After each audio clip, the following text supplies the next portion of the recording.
इस कार्यक्रम के पुण्यार्जक हैं विद्या अरह गुरु भक्त परिवार श्री निर्मल आभा जी, आशीष प्रिया जी, प्रणीत जी, प्रियांश जी, राम का परिवार बयाना जयपुर एवं शैफाली जी, सौरभ जी अमेरिका, श्री प्रकाश चंद्र जी, श्रीमती मुन्नी देवी, प्रदीप कुमार, रानू जी, कमल जी, नेहा, हंसनी जैन एवं समस्त काला परिवार, गढ़मोरा वाला परिवार Jaipur. Firm Adinath cable company, doctor Shri Umesh Singhai, Asha Singhai, Upendra Singhai, Sonia Singhai, Utkarsh Singhai, Abira Singhai, Vrinda Singhai, Harsh Singhai, Antulata Singhai, Chittorgarh Rajasthan. बोलिए पंच परमेष्टि भगवान की, भगवान महावीर स्वामी की, अहिंसा परमो धर्म की, परम पूज्य आचार्य गुरुवर श्री विद्यासागर जी महाराज की, परम पूज्य आचार्य श्री समय सागर जी महाराज की, परम पूज्य सुंदर सागर जी महाराज। आप लोग बैठते हो तो 50 बार करवट बदल लेते हो। ऐसे बैठना, वैसे बैठना, पैर मोड़ के बैठना, फिर फैला के बैठना, फिर कुर्सी पर बैठना, फिर स्टूल पर बैठना, और घर होता तो लेट भी जाते हैं। कहाँ स्थिरता है हमारे जीवन में? है कहीं पर? कोई तन दुखी, कोई मन दुखी, कोई धन दुखी, थोड़े थोड़े संसार में सब दुखी हैं, पर सुखी कौन है? जिसके पास मोबाइल नहीं है। देखो घंटी बज रही, कोई सुखी नहीं है, कोई सब बेचैन है। जिसके पास चैन नहीं है वो बार बार कह रही है चैन दिलाओ, चैन दिलाओ, चैन दिलाओ, चैन दिलाओ। जब तक चैन नहीं मिलती बेचैन रहती है, और चैन आ जाती तो तिजोरी में रख देती है। कहां चैन है? चैन हो तो अंदर से बेचैनी मिटाओ, तो शांति मिलेगी, सुख मिलेगा, समृद्धि मिलेगी, सब कुछ प्राप्त होगा। तन ने धन को साथी समझा था, परे भी छोड़ो चले जाते।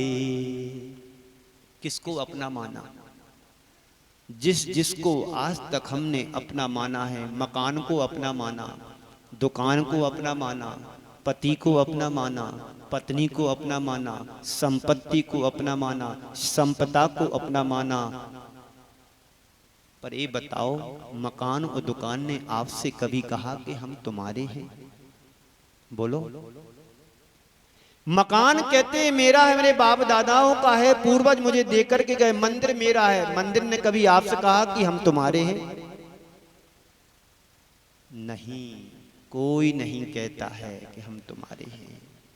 एक श्वास पर मेरा कोई राइट नहीं, अधिकार नहीं, तो फिर पर वस्तुओं को मैं अपना कैसे मान सकता हूं? हमारा पर वस्तुओं को अपना मानना है हमारा भ्रम है, अज्ञानता है। संत कहते हैं इस अज्ञानता से बचो, ऊपर उठ करके अपने आत्म स्वरूप का बोध करो।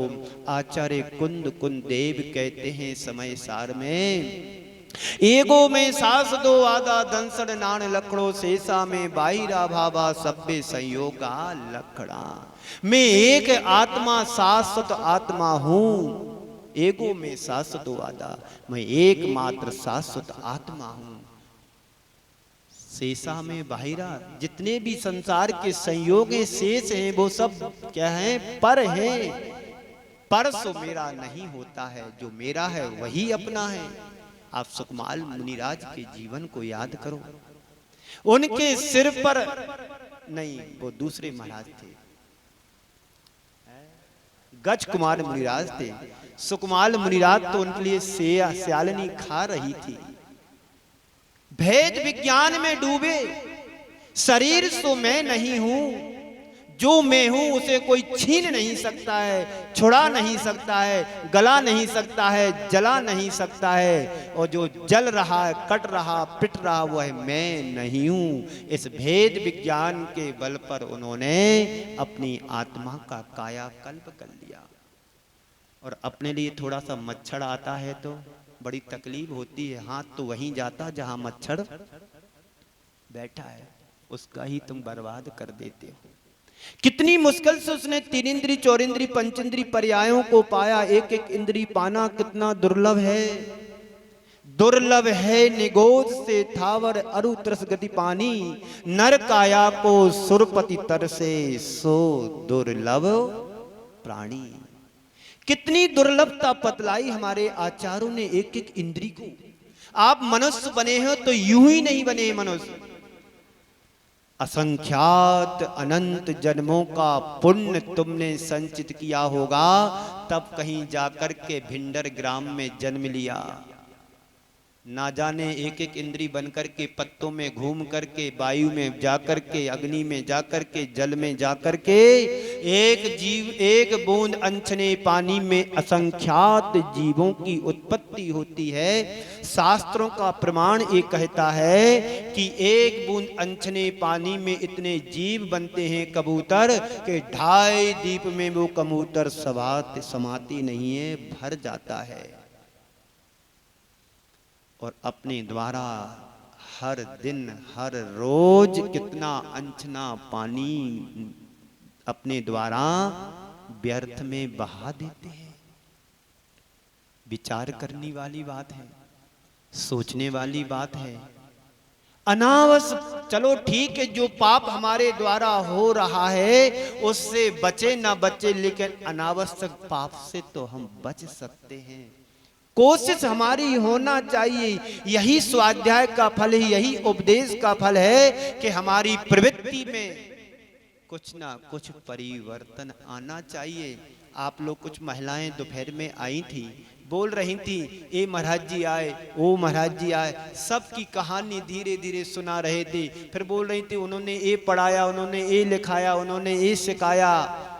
पर मैंने उनसे उस समय तो पूछा नहीं, अब मैं पूछ रहा हूं कि तुमने क्या सीखा। वो पढ़ाने वाला पढ़ा करके चला गया, सिखा करके चला गया, लेकिन हमने अपने जीवन में उनसे क्या सीखा, कितना सीखा। एक अम्मा बोल रही थी, कर्मकांड पढ़ा दो। हमने कि कर्मों को फोड़ लो तो कर्मकांड पढ़ना हो जाएगा। इस उम्र में कर्मकांड पढ़ना है। 6 ढाला की बात याद नहीं रहती, कर्मकांड की 8 कर्मों की जो प्रकृतियां हैं, उत्तर प्रकृति भेद हैं, उनको याद करना बड़ा दुरूह विषय है। 8 कर्मों के उत्तर 148 उत्तर भेद हैं। कौन से गुणस्थान में कौन से कर्म की विच्छुत्ति होती है, कौन से गुणस्थान में कौन सा कर्म बंद करके जाता है 8 कर्म में से, और कौन सी सत्ता में रहती, बड़ा दुरूह विषय है, साधारण बात नहीं है। कर्मकांड पढ़ने के लिए प्योर शुद्ध घी खाना चाहिए, तब वो बुद्धि में आएगा। कर्म कांड पढ़ो ना पढ़ो, लेकिन कर्म काटने की विधि सीख लो, जीवन निहाल और धन्य हो जाएगा। बड़े बड़े ग्रंथ मत पढ़ो, 6 ढाला पढ़ लो, द्रव्य संग्रह पढ़ लो, इष्टोपदेश पढ़ लो, श्राप का 4 पढ़ लो, 12 भावनाएं पढ़ लो, इनमें ही सारा वही सार है।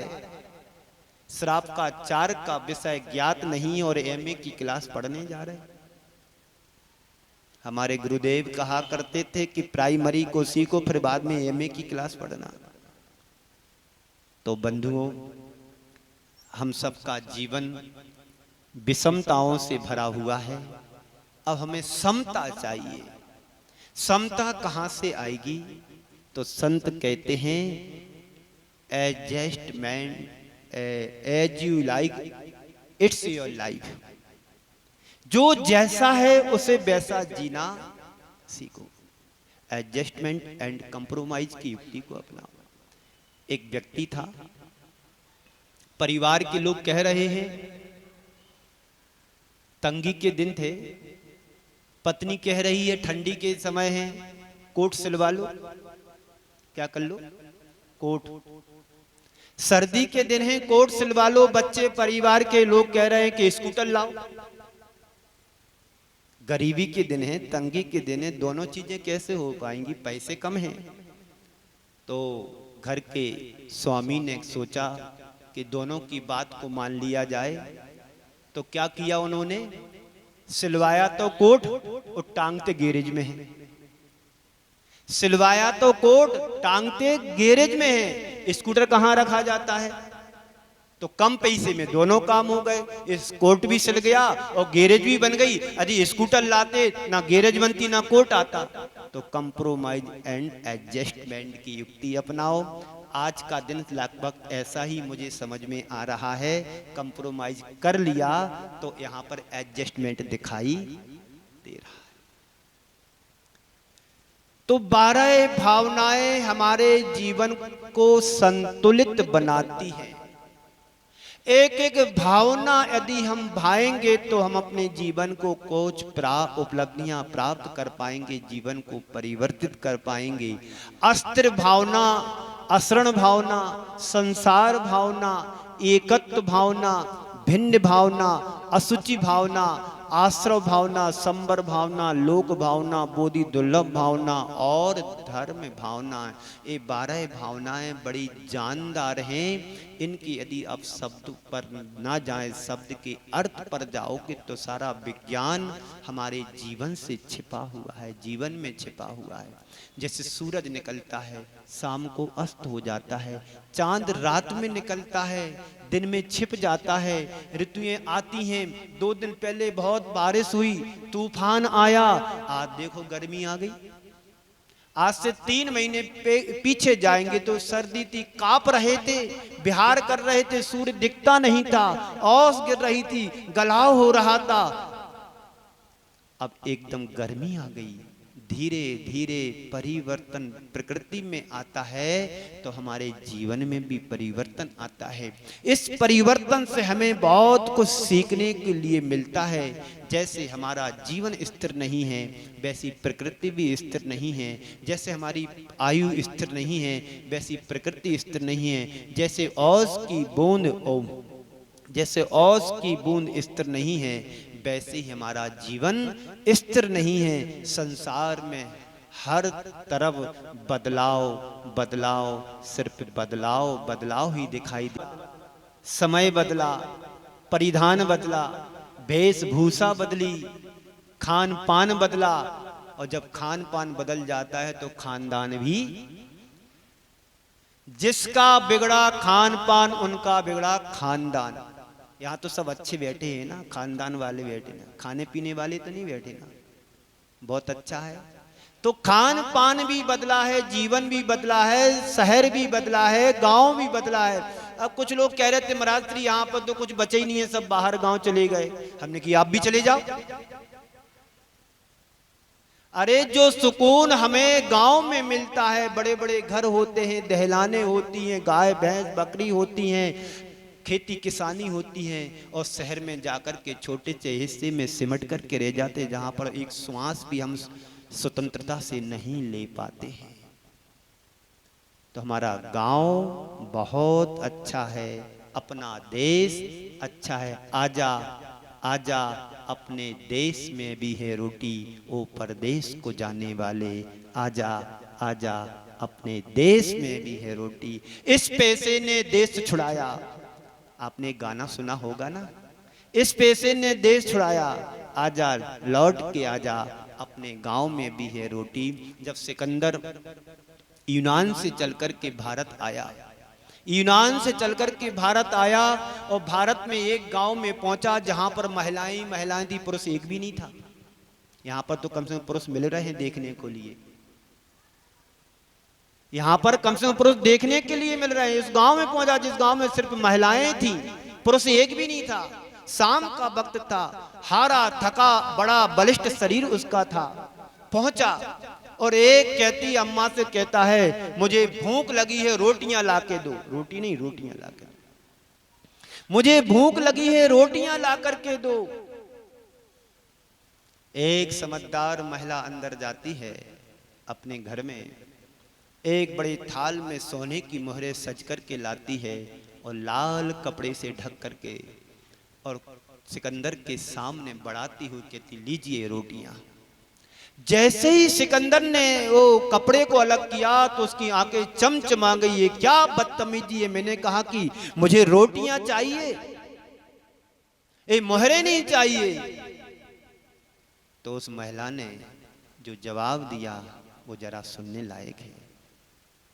सिकंदर से कहती है वो महिला, क्या तुम्हारे यूनान में रोटियों की कमी थी जो दूसरों के गांव में जाकर के तू रोटियां छीनने के लिए आया है? क्योंकि सिकंदर भारत इसलिए आया था, भारत को लूट करके ले जाने के लिए आया था। और इतना ही नहीं, वहां से चल कर के तो आ गया, लेकिन अपने देश वापस नहीं पहुंच पाया। रास्ते में बीमार हो जाता है, मरने की नौबत आ जाती है, और जब मरणासन हुआ तो कह रहा है अपने परियाजकों से कि मैं मरने को जा रहा हूं, उसके पहले मुझे मां से मिलन करा दो, उसके पहले मुझे मां से मिला दो। क्योंकि वो मां से बहुत प्यार करता था सिकंदर। कहता मुझे मां तक ले चलो, मां से मिलो, हम तुम्हें आधा राज्य दे दूंगा। परियाजकों ने कहा, डॉक्टरों ने कहा कि तुम आधा क्या पूरा भी दोगे तो तुम्हें मां से नहीं मिला सकता हूं। अब तुम्हारा अंतिम समय चल रहा है। जो यूनान से चल कर के पूरे विश्व विजेता बनकर के आया था और अंत समय में खुद से हार करके जा रहा है। इस सिकंदर की कहानी नहीं है। यहाँ पर जितने भी बैठे सब सिकंदर से कम नहीं है। जितने भी यहाँ बैठे कोई सिकंदर से कम नहीं है। पर ध्यान रखने की बात तो ये है कि सिकंदर तो एहसास करके गया कि मैं खाली हाथ जाऊंगा, ताकि लोगों को ध्यान रहे कि विश्व विजेता बनने वाला भी धरा से जब उठ रहा है तो दोनों हाथ मेरे जनाजा से बाहर निकाल देना, ताकि लोगों को पता पड़े कि विश्व विजेता बनकर भी संसार से खाली हाथ जा रहा है। आप तो भर के ले जाना, व्यवस्था है, ऊपर है, व्यवस्था है, हमारे पास है। आप मेरे हिसाब से चलोगे तो हो जाएगा। एक एक पाई में हिसाब करके ले जाऊंगा तुम्हारे, बस मेरे हिसाब से चलना। जितने दिन में रहूं सब छोड़ने की बात करूंगा, जोड़ने की नहीं। तो वो सब कुछ लेकर के जाने वाले में से रहोगे आप, नहीं तो छोड़ने वालों में तो नाम लिखा ही जाएगा।